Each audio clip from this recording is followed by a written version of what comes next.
Velkomin í umræðana. Hérna, þegar við hugsum stórbrotið vald eða stjórnarskipti í mannkynstofunni, þá sjáum við yfirleitt fyrir okkur eitthvað gríðarlega áþreifanlegt. Já, algjörlega. Krýningarathafnir eru svo veis. Einmitt. Við sjáum fyrir okkur að kórónan sé sett á höfuði í beini útsendingu eða við sjáum herforingja taka við veldisbrota. Við viljum nefnilega krefast þess að valdaskipti séu sýnileg, mælilag og svona umfram allt skýr. En þegar við stígum inn í guðfræðilegu textana uppstigninguna í kristinni hefð, þá hverfur þessi skýrleiki eiginlega alveg alleg. Landslagið verður flókið og spurningin hver raunverulega stýri ferðni verður, óvænt áleitin. Hún verður reyndar meira en bara flókin. Hún verður eiginlega algjörlega þversagnakend, sko. Maður gæti svo auðveldlega haldið að slíkur atburðir þar sem Kristur stígur upp til himna yrði rammaður inn sem bara hrein og gein valdataka. Að nú taki við óskorað guðlegt einreiði, sko. En textarnir sem við erum að rýna í dag sinna okkur eitthvað mun dýpra og eiginlega mikinn meira ögrandi. Nákvæmlega, og við erum að byggja þetta á greiningum Marínol Tabut. Sérstaklega erum við að horfa á greiningar hennar frá 18. maí 2023. Hún tekur þar fyrir sögulega frásagnir úr póstulasögunni og sögulega þráin í salmunu líka. Svo auðvitað djúpu guðfræðina í bréfi Páls til Efesumanna og fagnaðarendi Matteusar. Já, þetta er mjög breiður grunnur. Og stóra spurningin okkar í dag sem þessi greining dregur fram eiginlega þessi. Er uppstigningin fyrst og fremst frásögnum djúpstæða valdeflingum mannsins? Þar sem Guð beinlinni stígur til hliðar, skapar tómarum og neyðir mannfólki til að taka ábyrgð á sögunni. Eða Hún þarft að máti einhver staðfesting á algildu og kosmísku drottinvaldi Krists, þar sem allt mannlegt frelsi og hlutverk okkar algjörlega undirskipað yfirþyrmandi guðlegum mætti. Og þetta er lykilspurning. Hún gjörbreytir því hvernig við túlkum alla þessa texta. Þetta snýst að skilja nákvæmlega hvernig höfundarnir á sínum tíma sáu fyrir sér raunveruleikan og svona framvindu síns. Mitt sjónamið sem ég ætla að halda fram að þetta undirstriki fyrst og fremst nýja tegund af andlegri viðveru Krists. Allur máttur liggur hjá Guði. Og ég á hinum endanum. Ég sannfærður að ef við horfum á textana sjálfa, sérstaklega apostolasöguna, þá þetta eitthvað allt annað. Þessir textar sýna fram á eina róttækustu tilfærslu ábyrgðar sem getur í trúasögunni. Líkamlega fjarvera Krists ekki bara smátriði hérna, hún beinlínis forsenda. Forsenda fyrir hverju þá? Og neyðir manneskjuna til að nýta frelsi sitt, að axla ábyrgð og bera vitni. Valdið, í allri sinni hagnýtu mynd fyrt beint yfir á mennina.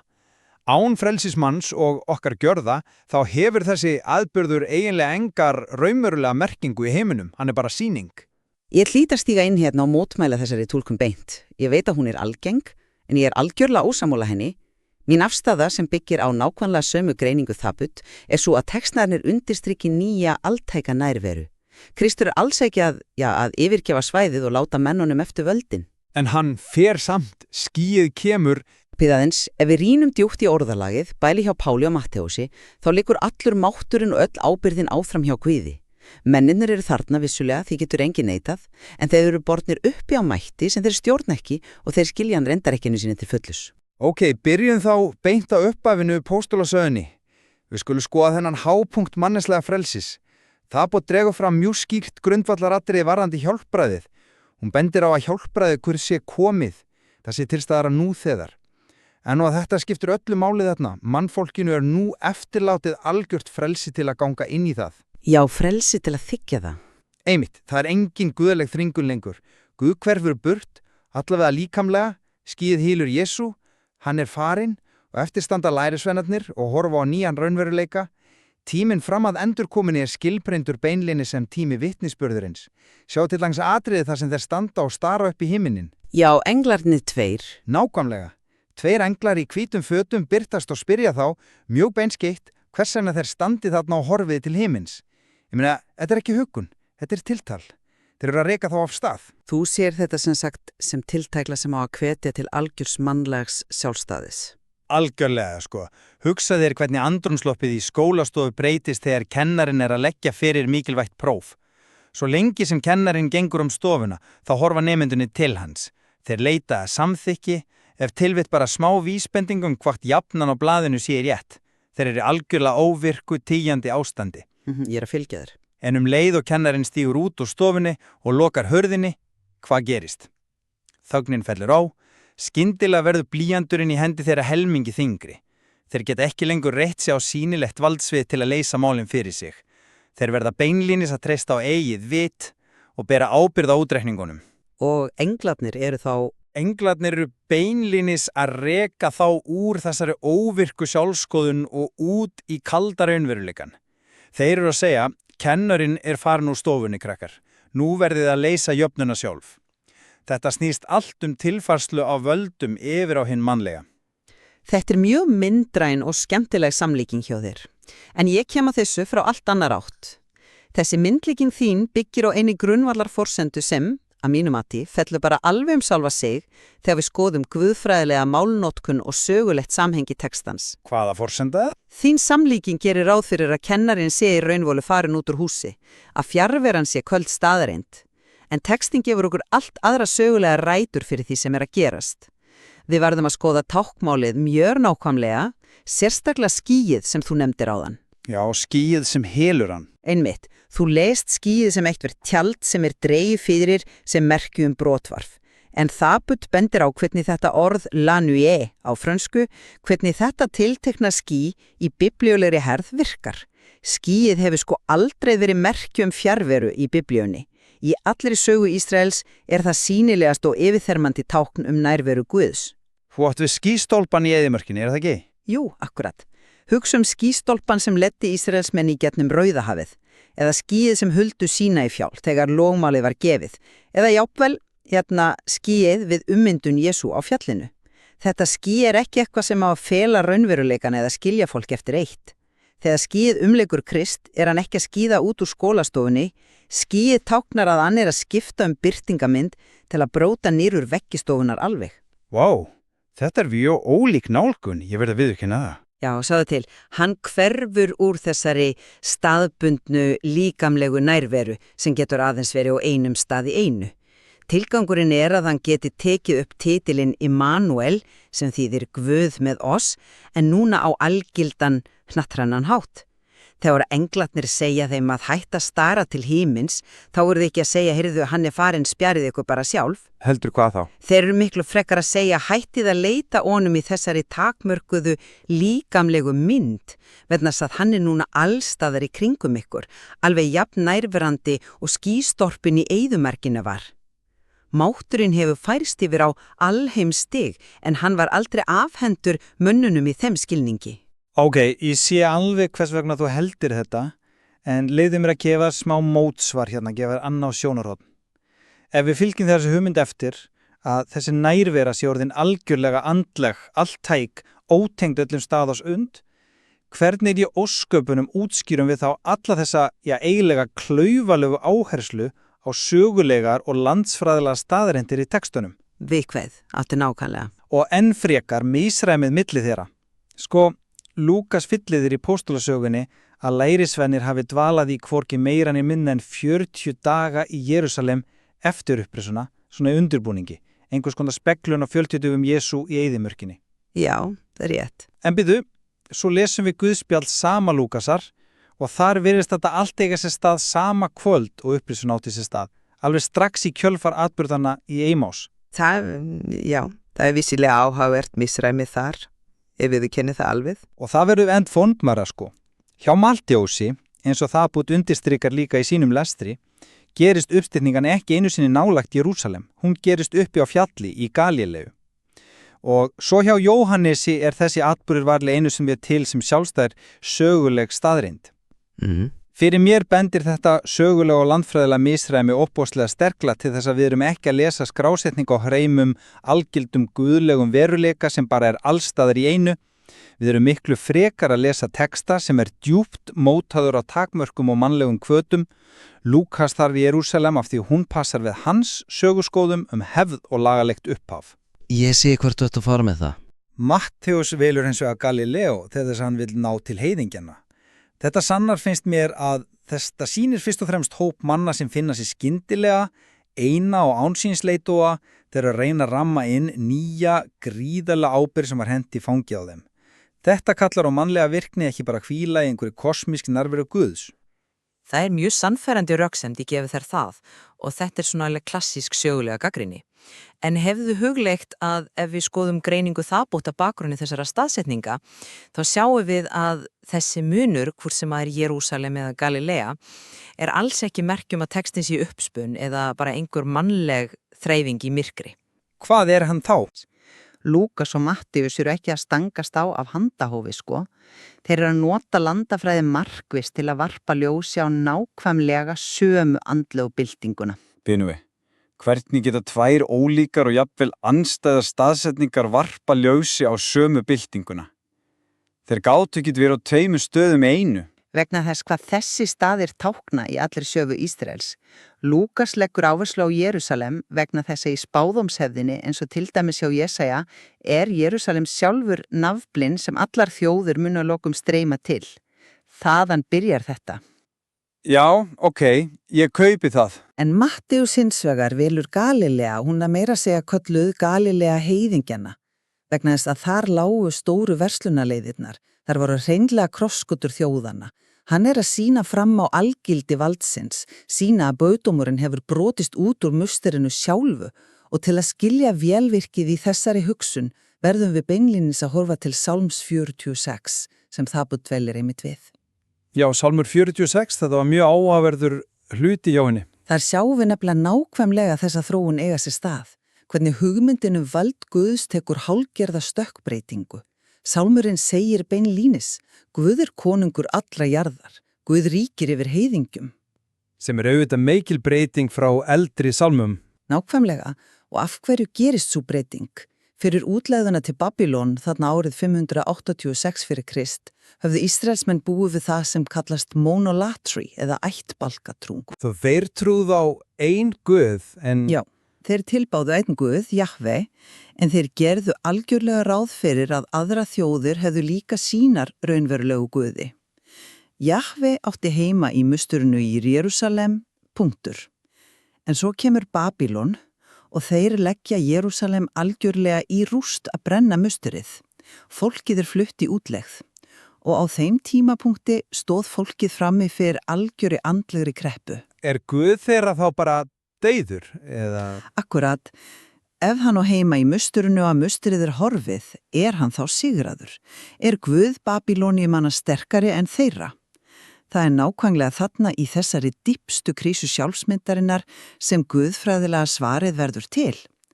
Til að lifa af andlega urðu þeir að gera sig grein fyrir að Guð var aldrei bara bundin við þetta eina hús. Hann er ekki landfræðilegur Guð eða bundin við eina sögu. Hann er skapari og konungur alls alheimsis. Þeir færast þarna frá ættabalkatrú yfir í hreina engiðistrú og uppstigningin hjá Lúkas og Mattíusi er bara andlega framhaldið af þessari sömu uppgötun í Babylon. Landfræðilegu munurinn hjálpar bara til við að sýna fram á að valdsviði er ekki lengur staðbundið, heldur algilt. Vá, ok.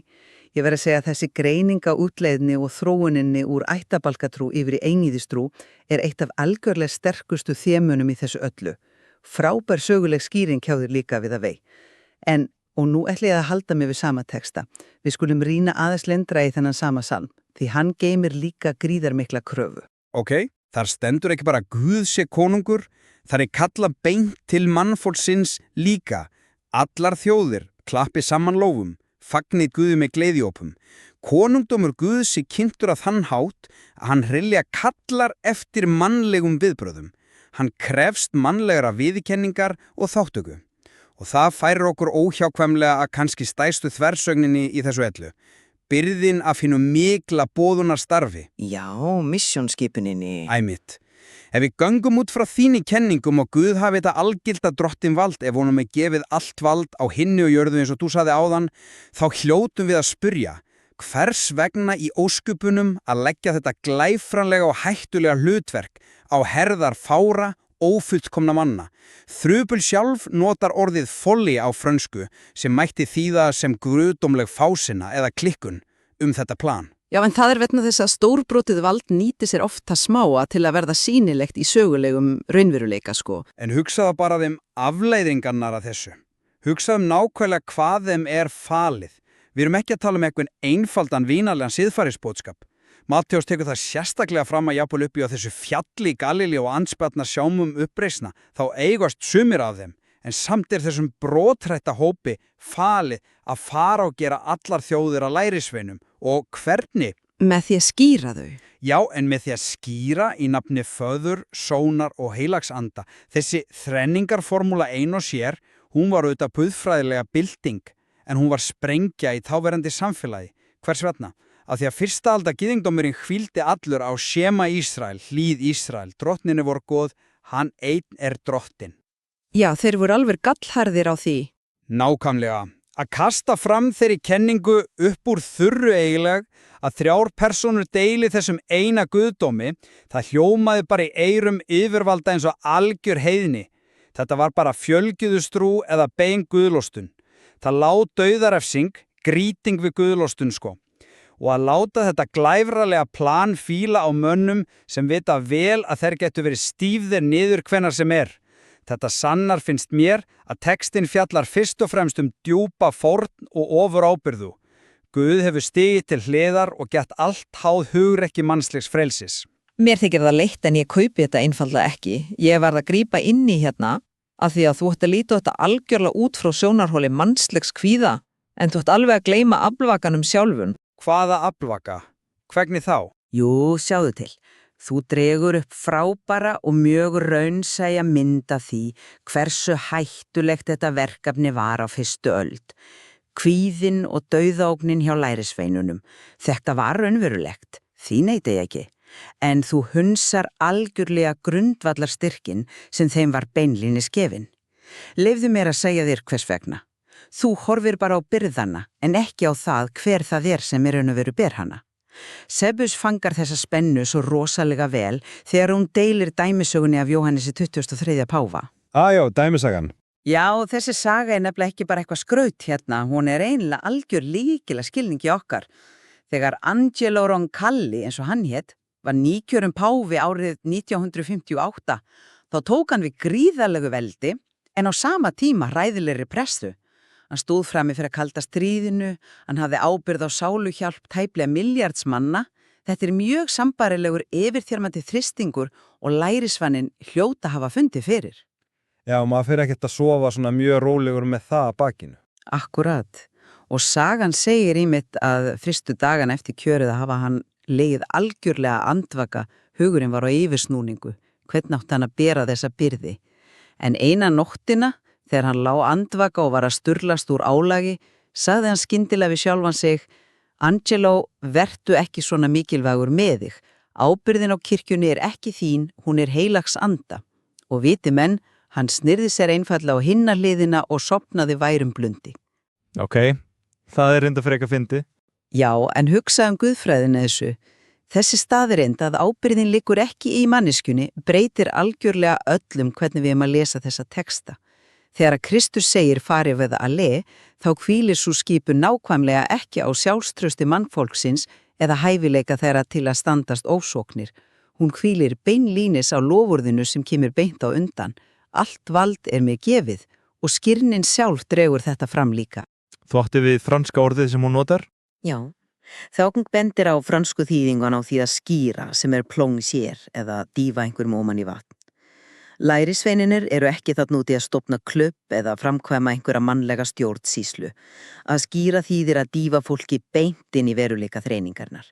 Það Guð sem framkvæmir sáluhjálpina, ekki stressaðir menn sem bara, að opna dyrnar að krafti sem óháður þeim. Ég get sannarlega metið þennan dýptarskilning, bæði á þessu plonger hugtaki og sögunum páan. Að sjá skírnina sem þessa niðurdýfingu í beinan virkan kraft Guðs mjög sterkt andlegt sjónamið. En mér finnst þú jafnvel með það í huga afgreiða þennan blákalda sögulega veruleika á fljótt stundum. Nú, af hverju? Við verðum að muna hvað fylgir þessu verkefni. Jesús segir meira að segja Jóhannesi texta sem þeibot vísar líka í, að þeir muni verða reknir og sangundunum. Meira að segja komið svo stund að sá sem líflæti þá haldi að hann sé að veita kviði þjónustu. Við verum að taka skref tilbaka og horfa á hvað þetta raunverulega þýði fyrir þessar fyrstu kynslóðir kristna. Ofsóknina voru auðvitað raunverulegar. Gríðarlega. Að standa þarna andspænis rómerska heimsveldinu eða reiði samgundunar, að eiga daglega á hættu að missa eigið líf eða fjölskyldu. Ef þetta snýst allt saman bara með eitthvað fjarlægt kosmist vald og heilagan anda sem að víst bara sjá hlutina meðan við sofum rótt eins og páfinn, þá deyr engin píslarveiti stauða fyrir það. Ég heldur sér aðeins að rangtúlka það sem Leif mig bara að klára þetta. Píslarvetti sem var alveg kjarninni upp á í kristninnar. Það krefst dýpstu mannlegu vitundar sem til er. Það krefst ákverðunar. Það krefst algjörar óafturkræfrar axlun á frelsi sínu. Ef Guð stígur ekki til hlíðar og skapar þetta rými þar sem maðurinn stýrir eigin örlögum, þá var mannleguli fórnarkostverðin eiginlega bara tóm leikritun af halvi gúdómsins. Guð hlýtur að yfirgefa þá til ákvörðun þeirra fórnuna hafi eitthvað siðferðilegt gildi. Ég hef alveg mikill skilning á þessari nálgun og ég vil í alvörunni alls ekki gera lítið úr gildi þjáningarinnar eða fórnarinnar. En við verðum að spyrja okkur og greina alveg til merkjara hvaðan sprettur eiginlega þessi geta þeirra til fórnarinnar. Þú verðist held að hugrekkið komi bara af sjálfu sér úr þeirra eigin mannlega brjósti, svona sem svar við tómarúminu sem varð eftir þegar Kristur fór. Já, það er einmitt frelsið sem þær fá í arf. En kíkjum aftur á texta Páls til Efesásmanna sem þá búið var að kortleggja svo vel hérna.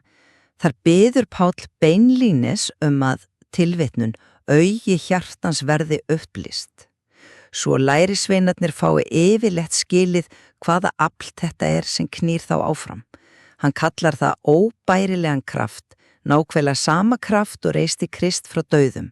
Það er þessi dularfulli kraftur, þessi innri uppreisa sem fyllir lærisveinana sem upphaflega flýðu í skelfingu við krossfestinguna. En þeir taka samt valið sjálfur. Valið að stíga fram fyrir réttin og deyja fyrir boðskapinni er sannlega mannlegt skrif sem er tekið í frælsi. Ég skal fúslega gefa þér það. En eldurinn sem knýr mennina til þess að stíga þetta skref, beint andspænis pyntingum og dauða, hann er ótvírætt guðlegur samkvæmt þessum textum. Nýji veruleikinn eftir uppstigninguna er því ekki sá að valdið hafi færst yfir á mennina eins og eitthvert kefli í boðhlaupi. Valdið streymir nú inn í þá, ofanfrá. Maðurinn er nauðsynlegur, auðvitað, en aðeins sem farvegur fyrir þetta æðra vald. Við nálgumst nú óðum svona einhvers konar uppgjör hérna í þessari stóru mynd sem við verðum verið að draga upp. Og það sem er kannski mest heillandi við þessa umræðu er að við erum bæði tvö að lesa nákvæmlega sömu textabrotin, við erum að skoða sömu landtræðilegu smáatriðin og sömu greiningu þabót, en við mótum úr þeim tvær nánast gjör ólíkar guðfræðilegar eða stórpolítiskar umsmyndir. Já, það er mjög sláandi. Satt að segja. Ef ég dreg saman mína fliði í stuttum áði, þá er það þannig frá mínum sjónarhorfi að ég get ekki fort fram með því hversu ríka áherslu þessi textar leggja á ábyrgð hins mannlega. Án frelsis, án stöðugra, erfiðra ákvarðanra og án líkamlegra áhættu einstaklinga, þá hefur uppstigningin einfallega enga hagnýtu merkingu í okkar heimi. Hún var ekkert annað en falleg og fræleg hugmynd einhvers staðar út í kosmísku tómi.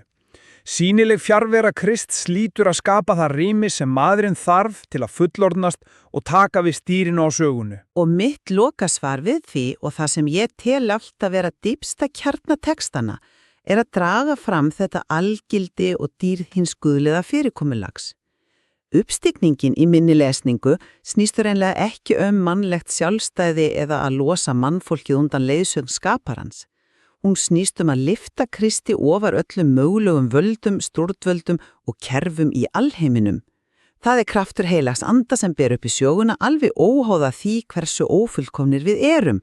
Guð er ekki fjarverandi, því eina loforði sem gildir er einmitt þetta í Mattheusi. Ég er með yður alla daga til enda veraldar. Og það er einmitt þarna sem leiður okkar að lokum sameinast í raun. Í þeirri staðrenda textarnir búa yfir þessar alveg gríðalegu spennu. Þessi þversögn í efninu, hvort sem að löggur meiri áherslu á mannlegt frelsi eða andlegt yfirvald, er ótrúlega djúp. Frásögnin virðist beinlínis gera ráð fyrir báðum hlutum í einu. Algjörlega sko, og þar er ekki okkar né nokkurs annars þrindar að lýsa yfir einhverjum endalögum sigurvegara milli þessara tveggja sjónarmiða. Spennan sjálf er drifkrafturinn í guðfræðinni hérna. Það er þessi tókstreita sem gerir lestur á svona gömlum sögulegum textum að svo lífandi og kröftugur upplifun. Við verum einfallega að láta það liggja hjá ykkur sem hlustið að skoða þessa texta nánar og í ró og næði. Þið getið velt í fyrir ykkur hvort áherslan liggir meira á það gífurlega skref sem menninir urðu að taka þegar kennarinn virti stíga út úr stofunni eða á það algelda yfirvald sem Kristur hlaut og deilir með mannkyninu. Eða falið í kosmískri nærveru sem okkar takmarkaðir skilningur á en eftir að koma fullkomlega auga á. Vel orðað. Þegar við veltum þessu öllu fyrir okkur, erum við alltaf mynda á það sem við rætum í upphafinu. Stærstu valdaskipti sögunar eiga sér ekki alltaf stað með penna og blaði í einhverju beinu útsendingu. Stundum stærsta ábyrgðin falin í sýnilegri fjarveru, í tóminu sem neyður okkur til að stíga inn í raunveruleikan. Takk kærlega fyrir að vera með okkur.